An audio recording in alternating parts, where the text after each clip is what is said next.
Assalamualaikum warahmatullahi wabarakatuh. Habibil Mustafa balligh maqasidana waghfir lana ma madha ya wasi'al karami ya Rabbi bil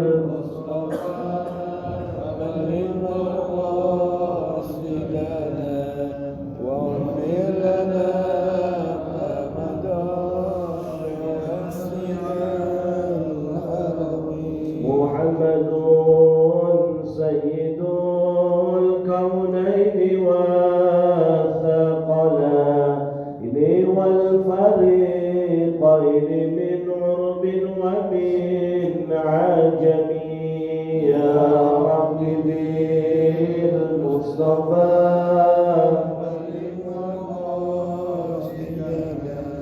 waghfir lana ma madha نبينا الأمير النهي فلا أحد أبر في قولنا منه ولا نعمي يا رب بالمصطفى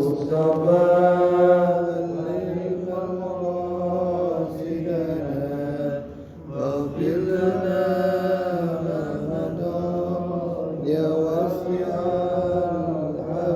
فإن فضل رسول الله ليس له حد فيعرب عنه ناتك بفمي يا رب بالمصطفى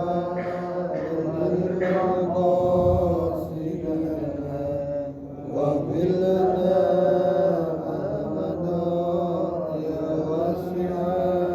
كرمي هو الحبيب الذي ترجى شفاعته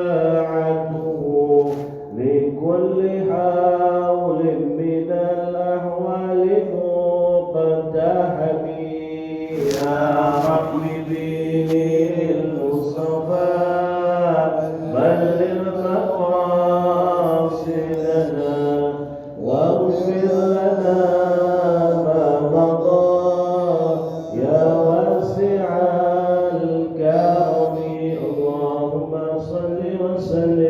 وبارك عليه وعلى آله. بسم الله والحمد لله والصلاة والسلام على رسول الله سيدنا محمد بن عبد الله وعلى آله وأصحابه ومن والاه ولا حول ولا قوة إلا بالله. أما بعد فإن أصدق الحديث كتاب الله وخير الحديث حديث محمد صلى الله عليه وسلم. اشرح لي صدري ويسر لي أمري واحلل عقدة من لساني يفقهوا قولي. اللهم أغننا بالعلم وزينا بالحلم وأكرمنا بالتقوى وأنزل علينا من خزائن رحمتك يا رب العالمين. وبسند متصل إلى مصنف هذا الكتاب قال المصنف رحمه الله تعالى ونفعنا به وبعلومه وأمننا الله بأسراره في الدارين آمين. فإذا عرفت هذا فاعلم أن تعلق هذه اللطيفة بهذا اللحم الصنوبري هو متعلق غامض لا يدرك بالبيان بل يتوقف على المشاهدة والعيان. Para hadirin Bapak Ibu yang dimuliakan oleh Allah Subhanahu wa taala, pertemuan yang lalu saya membahas masalah mengenai tentang lafaz makna dari al-qalbu. Ya, qalbu ada dua makna menurut pandangan Imam Ghazali. Pertama adalah qalbu yang disebut dengan jisim. Ya, artinya bentuk anatomi tubuh yang semua kita punya. Mau orang yang hidup, yang mati punya semua. Ya, mau orang itu berakal maupun tidak punya, baik hewan maupun manusia punya. dan ini yang disebut lahmun asyaqlu al-muda'u fi janibil aisar. Ini adalah satu bentuk yang Allah ciptakan, Allah letakkan di sebelah dada kiri kita. Di dada kiri kita itu ada namanya qalbu. Nama bahasa qalbu ini sebenarnya lebih tepatnya jantung. Jantung. Minas sadri wa fi batinihi tajwifu yaskunuhu damul aswad. Ada rongga-rongga di mana di situ ada darah hitam yang mengalir dari rongga-rongga tersebut. Nah, ini bahasa definisi yang disebut dengan kalbu tapi secara anatomi. Ya, kalbu itu adalah jantung, di mana di situ tempatnya roh. Ya, tempatnya apa? Roh. Di situ dikatakan wa huwa manba'ur ruh, maka disitulah tempatnya roh. Kemudian ini yang bukan dimaksud dan akan dibahas oleh kita.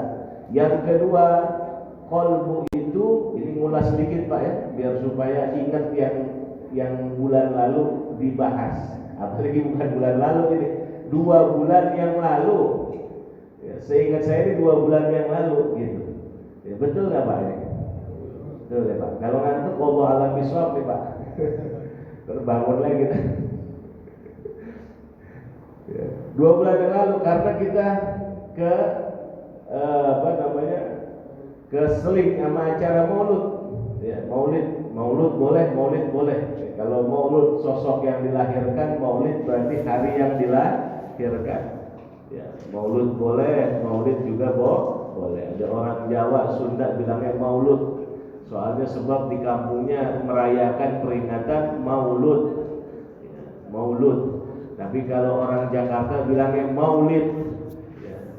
Mana Pak Ustadz yang bagus? Dua-duanya bagus, gak ada yang salah. Ya, dua-duanya benar. Kalau maulid berarti adalah harinya. Maulidun. Ya, itu berarti harinya atau tempatnya dilahirkan. Ya, itu disebut dengan isim zaman atau isim makan. Kalau maulud ismun maf'ulun, ya, walidun itu adalah orang yang melahirkan. Mauludun itu namanya orang yang dilahirkan. Ya. Kalau perempuan ibunya, nah biasanya dipanggil walidah. Ya. Ada nggak yang di sini ibu-ibu dipanggil sama anaknya walidah? Ada? Alhamdulillah. Walidah. Apa namanya walidah? Bukan. Adanya Mbak Idah katanya. Walidah. Walidah. Kalau ayahnya walid. Ya, walid kita sering dengar tuh ya. Bahasa Arab yang udah jadi bahasa Indonesia. Kalau abun kan biasa, abi, umi kan biasa tuh. Ya, ini nama bapaknya walid. Ya, kalau ibunya walidah, maka anaknya maulud. Namanya anaknya maulud. Ya, anaknya itu semua mau anak pertama, kedua, ketiga itu namanya maulud yang dilahirkan. Nah, kembali lagi para hadirin Bapak Ibu, ya jamaah Nurul Ikhlas yang dimuliakan oleh Allah Subhanahu wa taala. Jadi yang kedua ini maknanya adalah, ya, kata Imam Ghazali, pertama adalah disebut anatomi tubuh, ya, sekedar kita mengetahui oh yang namanya hati itu di dalam agama gak disebut hati. Ya, hati kita ini punya hati, tapi bukan itu. Tapi yang pastinya, yang tepatnya itu adalah jantung. Dan kemudian bukan itu pembahasan kita. Yang kedua adalah disebut latifah robbaniyah ruhaniyah. Disebut dengan sesuatu yang lembut, robbaniyah, ya, robbani pemberian dari Tuhan, ruhaniyah yang sangat abstrak. Ya, inilah yang disebut hati yang sesungguhnya, yang dikatakan oleh Nabi, idza saluha saluha sa'iruh wa idza fasada fasada sa'iruh. Kalau baik-baik semua, buruk-buruk semua pada diri seseorang. Ala wahiyal qalbu, kata Nabi, ketahuilah bahwa itu adalah hati. Ya, tidak semua orang hati yang misalkan sakit, jantungnya sakit, belum tentu hatinya sakit. Ada orang yang hatinya jantungnya itu sehat tapi hatinya sakit. Ada orang yang jantungnya sakit, hatinya sehat. Dan kita berharap jantung sehat, hati juga sehat. Itulah yang disebut, makanya kata Imam Ghazali, qalbu itu kalbu lah ya, bahasa kita ini Indonesia disebut kalbu. Kalbu itu sesuatu yang latifah, yang lembut, nggak bisa digapai sama fisik kita. Ya, saya pernah kemarin saya sedikit ulas, saya ingatkan lagi. Coba kalau kita pegang hati orang, nggak bisa kita pegang hati orang. Ya, kalau rayu hati orang kita bisa dibaik-baikin, tapi pegang hati orang nggak bisa. Ya, nggak bisa. Oleh karenanya Allah Subhanahu wa taala berfirman, "Inna fi dzalika ladzikra liman kana lahu qalbun." Inna fi dzalika, sesungguhnya pada hal demikian, dzalika maksudnya di dalam Al-Qur'anul Karim itu ladzikra, sungguh menjadi peringatan bagi siapa? Liman kana lahu qalbun, bagi orang yang memiliki hati, memiliki kalbu. Kata Imam Ghazali, walau kana al-murad bil qalbi huwa lahmu sanubari asyaql, kalau yang dimaksud ini dalam tafsiran ayat ini, yang dimaksud adalah jantung yang sifatnya fisik ada pada diri manusia, maka ini berlaku buat orang yang mati juga.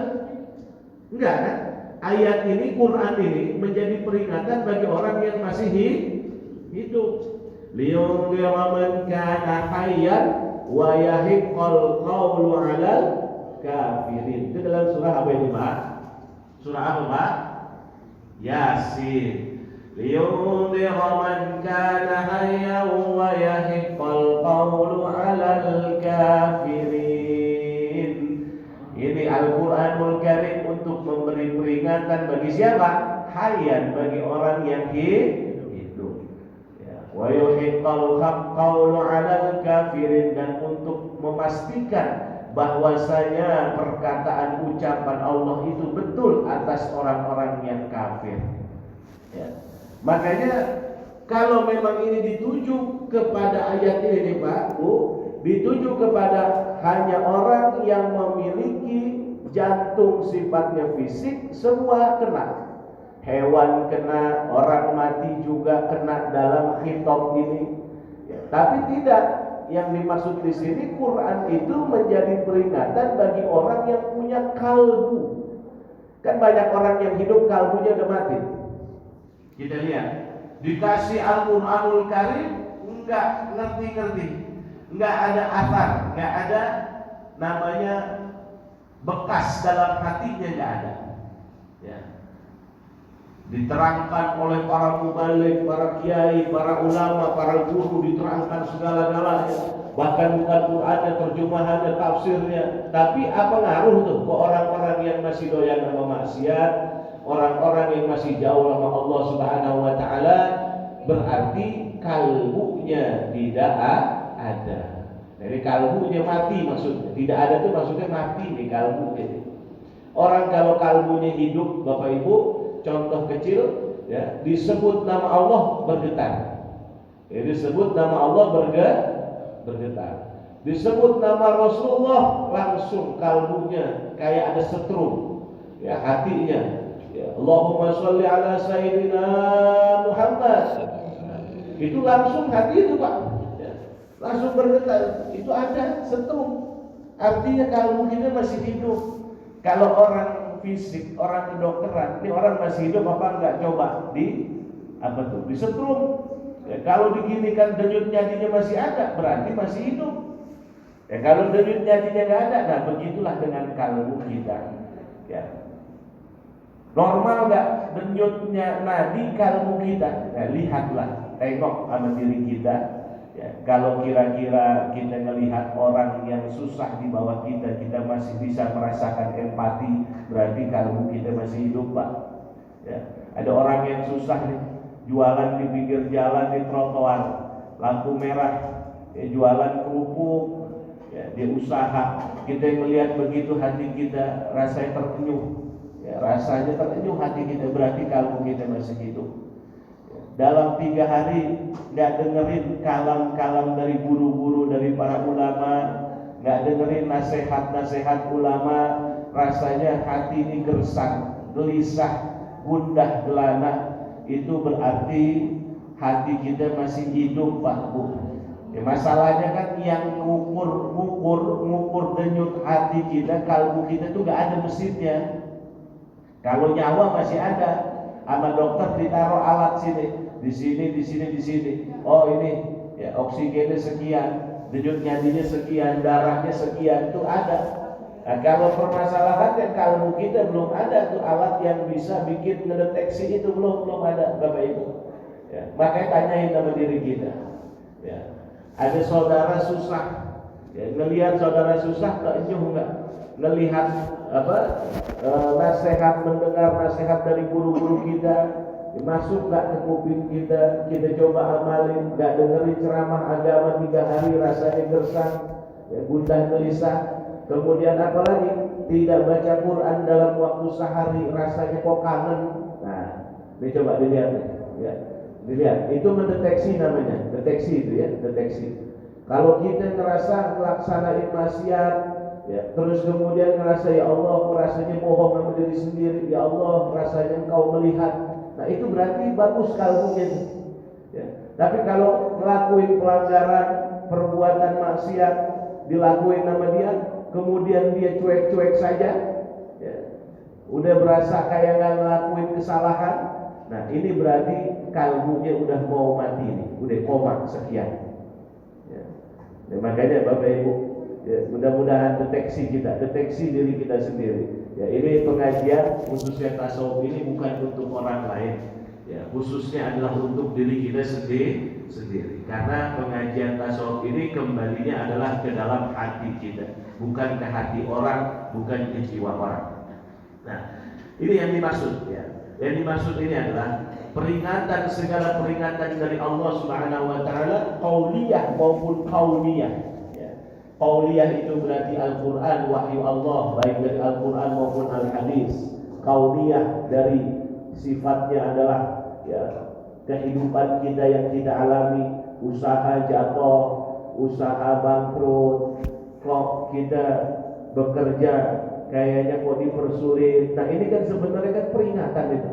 Ya, peringatan. Tapi itu bakal mengena, bakal tersadarkan bagi orang yang memiliki kalbu. Bagi orang yang nggak memiliki kalbu itu nggak ada artinya kayak gitu. Ya.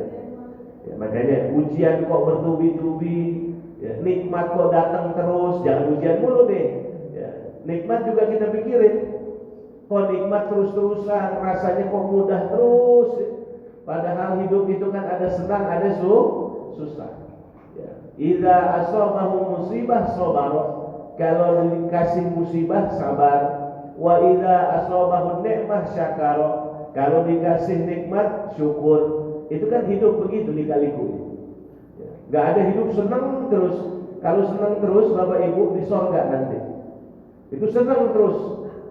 Gak ada susah. Tapi kalau mau susah terus juga bukan di dunia, adanya di neraka. Itu susah terus, nggak pernah senang. Ya. Makanya dunia ini ada susah, ada senang. Ya, ada sedih, ada gembira. Ya. Makanya kalau kita melihat kok kita kayak hidup bahagia terus, nah itu tanya ke diri kita. Jangan-jangan Allah ngasih ujian sama kita. Ya. Karena ujian orang mukmin cuma 2. Susah, sulit, sama senang. Itu aja. Ujian orang mukmin itu 2 di alam dunia. Bukan berarti yang susah mulu yang diuji, yang senang juga lagi diuji. Cuman masalahnya ujiannya berupa kenikmatan. Orang kalau ujiannya berupa kesusahan banyak yang sadar. Tapi yang sulit itu adalah ujian berupa kenikmatan. Nah, kalau kenikmatan itu kan sulit. Kita dikasih mudah, rezeki lancar, anak baik-baik semua, istri nurut, patuh sama kita. Ya, ini ujian apa ini? Ya. Kalau kita kan ucapnya cuma terus ya, alhamdulillah, iya kita akan ucap segala puji syukur bagi Allah. Tapi di balik itu, masa iya Allah nggak ngasih ujian sama manusia? Ya. Ayahsabu ayyaqulu amanna ahasiban nasu ayyutraku ayyaqulu amanna wa hum la yuftanun. Ini firman Allah Subhanahu wa taala. Apakah manusia mengira mereka akan ditinggalkan oleh Allah begitu saja tatkala mereka mengatakan aku beriman kepada Allah, wa hum la yuftanun, mereka kemudian tidak diberikan ujian. Ya, ujian semuanya ya. Ujian semua. Nah, paham ya? Jadi faida arafta, kita lanjutkan. Faida arafta fa'lam anna ta'alluq hadhihi latifah. Nah, kalau kita udah paham, Bapak Ibu, yang dimaksud kalbu di sini adalah merupakan satu dimensi yang abstrak yang tidak bisa digapai oleh fisik, maka fa'lam, kata Imam Ghazali, ketahuilah bahwa ta'alluq hadhihi latifah bihadzal lahmi sanubariyu, bahwasanya ada keterikatan antara latifah, ya, sesuatu tadi hati kalbu yang latifah itu dengan yang disebut dengan jantung itu, ya. Wa huwa ta'alluqun ghamidun, itu memiliki korelasi. Kalau bahasa ininya, bahasa canggihnya korelasi. Kalau bahasa yang dimengerti gampangnya keterikatan, ya, keterkaitan, ya, ada keterkaitan. Jadi berarti kalau gitu makna yang awal sama yang kedua nggak ada keterikatan, Ustaz. Ada, ya, kata Imam Ghazali, antara keduanya yang disebut secara fisik jantung kita di sebelah sini dengan yang disebut hati secara latifah, secara lembut yang dimensinya abstrak, pemberian dari Tuhan yang sifatnya roh, itu ada keterkaitan. Apa keterkaitannya? Ya, wa ta'alluqun ghamidun, itu keterkaitan yang sangat erat, ya. Sangat erat, la yudriku bil bayan bal yatawaqqafu 'alal musyahadah wal 'ayan. Ya, tidak bisa digapai dengan hanya penjelasan, ya, bal yatawaqqafu 'alal musyahadah wal 'ayan, bahkan ini pembahasan ini tidak bisa dilihat oleh kasat mata dan juga sifatnya fisik, tidak bisa. Jadi ada keterikatan. Nah, walladhi yumkin ayyan qura fihi annahu kal malik. Nah, yang kemungkinan diberikan contoh itu, kata Imam Ghazali, bahwasanya apa keterikatannya? Bahwasanya kal malik, annahu kal malik, seperti mana pemilik, ya, pemilik, wa hadzal lahmu lahu kadar, dan adapun daging ini, si jantung ini, itu seperti tempat tinggal.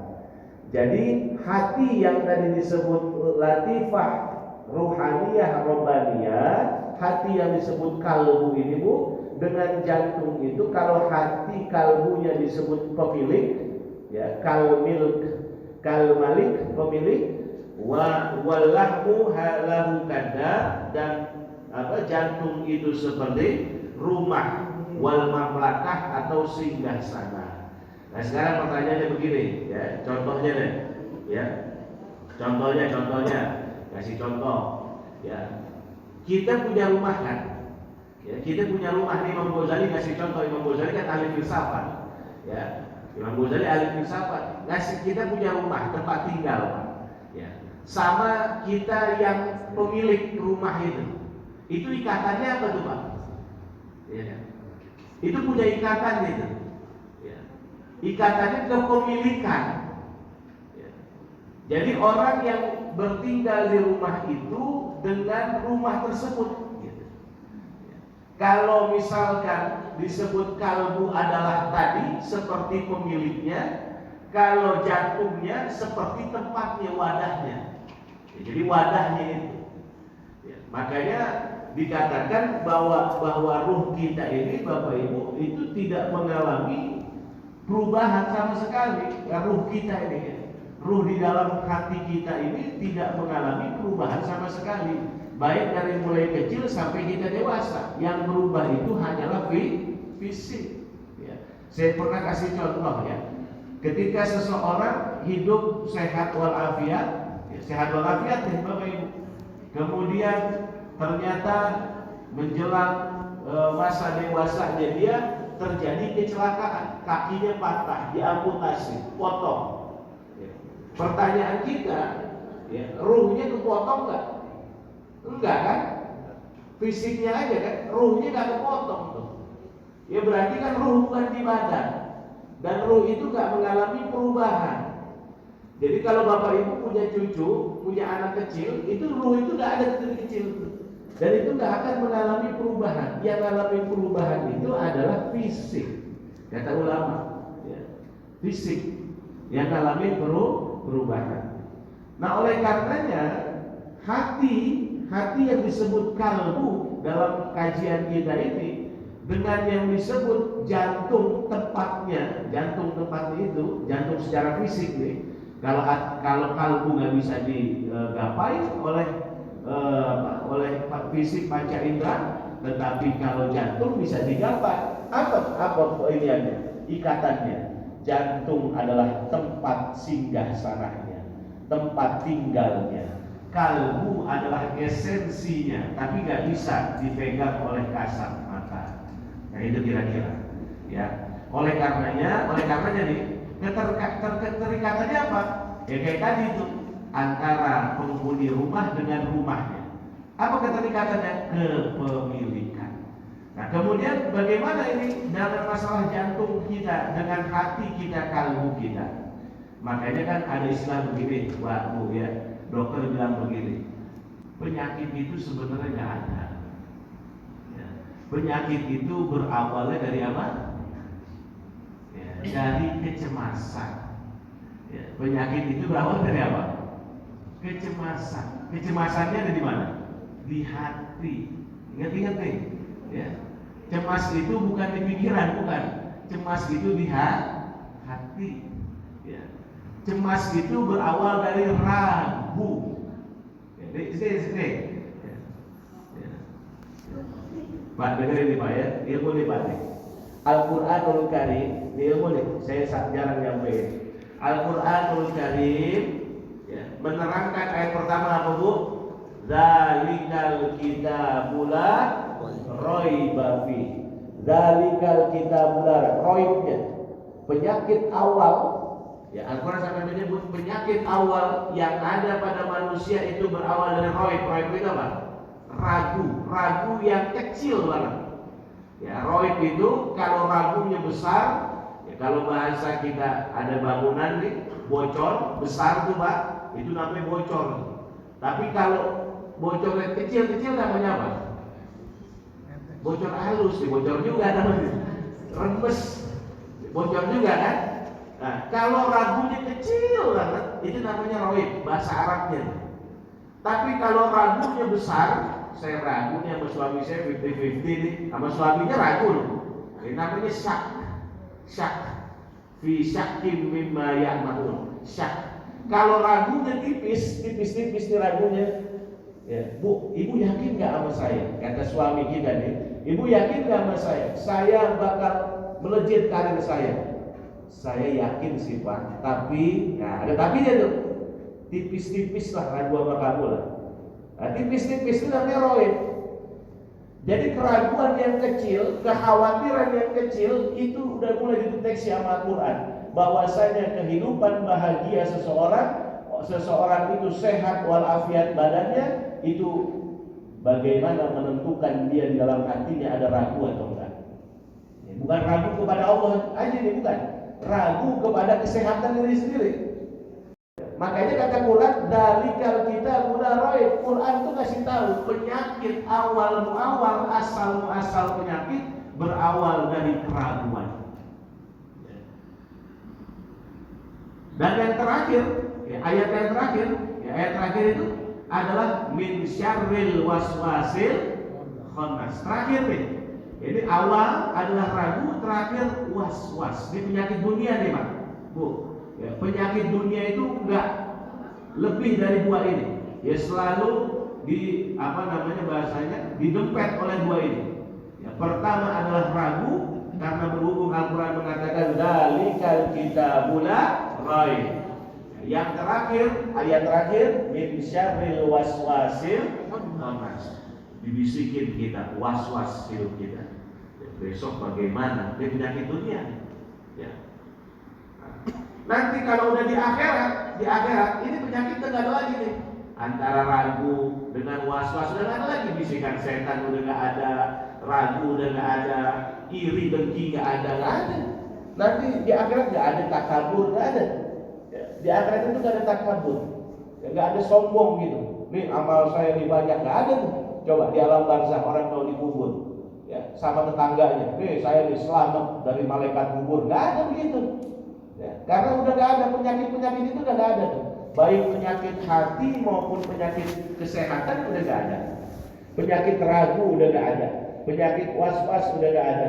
Iri dengki nggak ada. Hasud nggak ada. Hanya ada di alam dunia. Nah, nanti di akhirat yang sampai dibawa ke akhirat itu adalah penyakit satu, dendam. Ingat deh.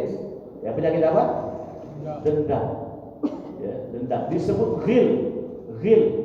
Bahasa Arabnya ghillun, dendam. Oleh karenanya dalam Al-Qur'an dikatakan Rabbana ighfir lana wa li ikhwanina alladhina sabaquna bil iman wa la taj'al fi qulubina ghillan lil ladzina amanu Rabbana innaka ra'ufur rahim.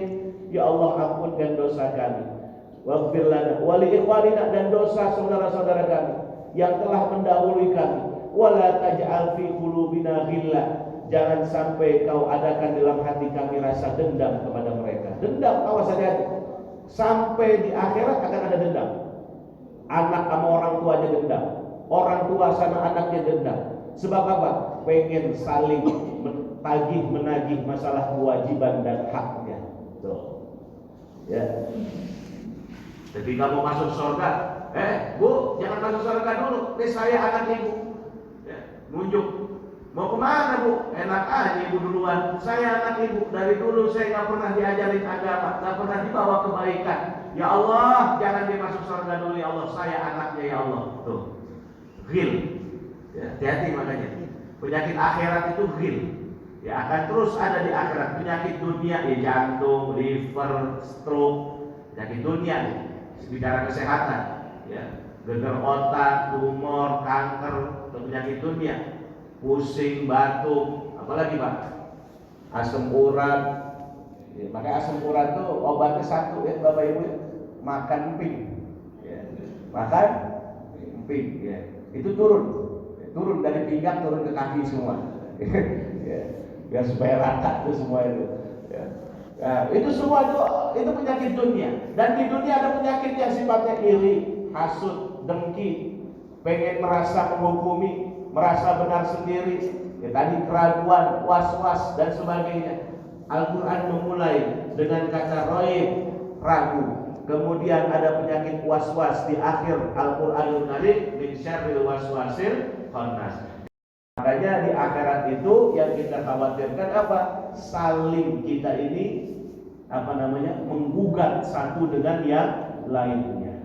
Yauma yafirul mar'u min akhi wa ummihi wa abi, di mana hari tersebut akan lari suami dari istrinya, istri dari suaminya, anak dari orang tua, saudara kandung dengan saudara karena ada penyakit ghil.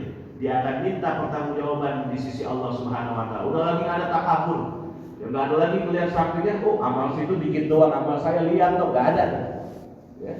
Iri-irian, itu kok amalnya banyak banget, saya dikit, nggak ada.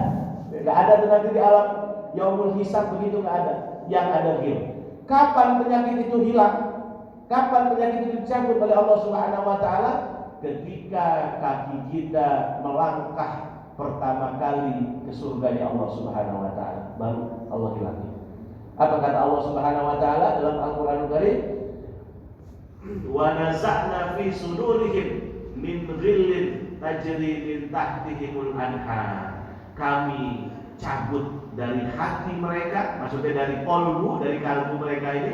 Kita bicara kalbu semua orang rasa ghil itu. Jadi kalau udah di surga itu udah nggak ada iri, udah nggak ada hasud, udah nggak ada nyimpen, udah nggak ada dendam. Nggak ada. Jangankan sama istri sama suami, sama saudaranya aja sendiri, nggak ada. Ya. Udah stop, dikit lagi, 5 menit lagi. Ya, jadi nggak ada lagi. Wa naza'na fi sudurihim, kami cabut. Ya, kata Allah Subhanahu wa taala, kami akan cabut fi sudurihim, pada hati-hati mereka, min ghillin tajri min tahtihimul anhar, dari sifat ghil baru dicabut. Makanya hidup yang nyaman, yang tentram, yang aman, bahagia, sejahtera, sentosa itu hanya di jannah, surganya Allah Subhanahu wa taala. Itu udah datang. Pokoknya udah masuk surga, sudah tidak ada lagi kita bakal bisa keluar lagi, enggak ada. Ya. Kalau masuk neraka masih bisa keluar, kalau masuk surga nggak bisa keluar. Ya. Udah nggak bisa keluar. Ya. Kalau masuk surga nggak bisa keluar. Kalau masuk neraka masih bisa keluar. Ya. Keluarnya karena pertolongan, ya. Pertolongan syafaat. Nah, pertolongan itu bahasa Arabnya syafaat. Ya. Makanya itulah ya sedikit penyakit kita. Makanya apa tadi keterikatan itu? Ya, keterikatan itu adalah bahwasanya hati kita, ya kalbu kita itu bersinggah di jantung kita. Maksudnya apa? Yang ingin saya sampaikan tadi dari segi beberapa penyakit, artinya kesehatan seseorang itu bisa diwakili, ya, tergantung daripada kesehatan kalbunya. Ya, paham ya ini ya? Ya. Jadi ada orang ya yang memang dia ini sehat selalu sebab karena kalbunya sehat. Kan kalbunya udah gak ada keraguan, gak ada was-was dari setan. Ya, maka kalbu jantungnya ini secara anatomi tubuh itu pun akan sehat. Jadi ditentukan dengan kesehatan kalbu. Ya, makanya bisa jadi orang itu jantungnya sakit sebab kalbunya salah satu faktornya itu. Ya. Karena ini berpengaruh. Kalau kalbu yang sifat dimensinya abstrak itu sehat walafiat, kalbunya bersih selamat, man atallah biqalbin salim, maka jantungnya akan bersih, akan selamat. Nih, ini maksudnya nih. Karena ada keterhubungan antara yang menempati dan yang ditempati, gitu loh Pak. Ya, contoh. Orang kalau ninggalin rumah, nempatin rumah. Kalau orangnya sakit kan rumahnya jadi berantakan. Ya kan gitu kan kira-kira kan? Ya. Kita pemilik rumah ini, ninggalin satu hunian rumah. Kitanya sakit, Pak. Nyapu aja nggak bisa, ngebersihin aja nggak bisa. Kira-kira berantakan nggak rumah? Berantakan. Ya. Kalau kitanya sehat, rumahnya juga rapih, direnov sama kita, dicat, dibersihkan dan sebagainya. Nah, begitu juga dengan kalbu. Ya, kalbu ini bukan yang nggak bisa bukan yang sifatnya bisa disentuh dengan fisik, tapi dia berpengaruh kepada fisik kita. Karena dia tempatnya adalah di jantung kita. Jantung itu memancarkan darah kemana-mana. Nah, makanya disebut kata Nabi, disebut oleh Rasulullah SAW, idza saluha sa'iruh. Ini dimensi yang lain, dimensi kesehatan. Kalau itu sehat, maka sehat semua badannya. Kalau itu sakit, sakit semua badannya. Nah, bagaimana mendeteksi sakitnya? Tadi Pak, sakitnya belajar dari Quran. Pertama, penyakit itu dimulai dari keraguan, kekhawatiran. Makanya yang sifatnya ragu-ragu, khawatir, tinggalin. Yang sifatnya yakin, laksanakan. Apalagi ada bisikan, was-was, ya, itu juga salah satu yang bikin kalbu kita jadi gak stabil. Nah, oleh karenanya, setelah kita tahu lamma soha wal mamlakah idlau kana ta'alluq bihi ta'alluqul a'rad, lamma soha fihi ayyuqalu, ketika Allah berfirman wa annahu yahulu bainal mar'i wa qalbi. Firman Allah Subhanahu wa taala surah Al-Anfal ayat 24. Wa annahu, sungguhnya Allah taala, sesungguhnya Allah itu, dia Allah yahulu bainal mar'i wa qalbih, yang mengubah-ubah antara seseorang dan hatinya. Berarti kan ada keterikatan tuh ya, merubah seseorang dengan hatinya. Nah, seseorang bisa dirubah oleh Allah, pertama yang Allah rubah hatinya dulu, maka gerakan orang itu akan berubah. Kira-kira gitu. Maka harus ada ta'alluq, ada korelasi keterkaitan antara hati dengan yang sifatnya fisik. Jelas ya? Yang menerima ilmu itu hati, jangan kepala. Ya, kalau menerima ilmu hati itu masuk. Tapi kalau menerima ilmu kepala pusing, karena kepala itu ngandelin hafalan. Ya, mungkin para hadirin bapak-bapak juga bisa memahami. Ya, kalau yang namanya pemikiran itu ngandelin pikir. Ya, daya pikir itu ngandelin hafalan. Ya, hafalan bisa hilang kapanpun. Tapi kalau ilmu nggak akan bisa hilang karena ada di hati, bukan di kepala. Betul, ya. Nah, makanya kata Nabi SAW, ya, ngilangin penyakit was-was itu adalah puasa 3 hari setiap bulan. Puasa ayyamul bid, ya, puasa hari-hari bid, hari-hari putih. Itu 13, 14, 15. Ini kata Nabi, man shoma yaumul bid, ya, yudhibu an waharil qalbi. Ya, siapa orang yang puasa 3 hari, 13, 14, 15 Hijriah ini ya. Tapi yang penting 13, 14, 15 hari Hijriah, di mana saat bulan lagi terang-terangnya, ya, bulan purnama itu, agar hati kita pun kesorot dengan terangnya bulan itu. Ya, maknanya begitu maksudnya. Ya, maka kata Nabi, siapa yang puasa 3 hari tersebut setiap bulan, Allah hilangkan penyakit was-was dalam hatinya. Ya, jadi salah satu kiatnya adalah puasa ayyamul bid. Kalau kita masih punya penyakit was-was, wudu merasa kayak belum 3 kali, balik lagi. Ya, masih banyak. Was-was kayak merasa dibisikin terus. Ya, sama ada suara tapi nggak tahu dari mana suara. Ini kan was-was juga ini.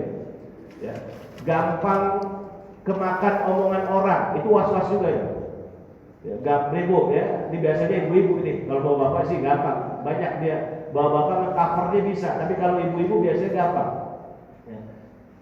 Mudah kemakan omongan orang. Ini namanya was-was juga nih. Ya. Nah, kalau yang kita punya sifat seperti itu, Bu, puasa putih. Ya, tanggal 13, 14, 15. Ya, itu namanya was-was juga, Pak. Jadi was-was itu banyak macam-macamnya. Ya. Mudah kemakan omongan orang, merasa selalu melakukan apapun tidak yakin, ya, dan harus diulang-ulang. Terus kemudian mendengar bisikan yang tidak jelas dari mana. Nah, itu was-was juga. Ya. Jadi ini ya sedikit ya Pak, mudah-mudahan ada manfaatnya. Ya, para hadirin Bapak Ibu yang dimuliakan Allah Subhanahu wa taala, ya, kajian kita walaupun hanya terbatas dengan waktu, mudah-mudahan apa yang saya sampaikan ini bisa bermanfaat buat kita semua dan bisa kita amalkan dalam kehidupan kita sehari-hari, dan mudah-mudahan ilmu ini menjadi ilmu yang maslahat dunia wal akhirat. Alhamdulillah wal kulli salihah. Al-Fatihah.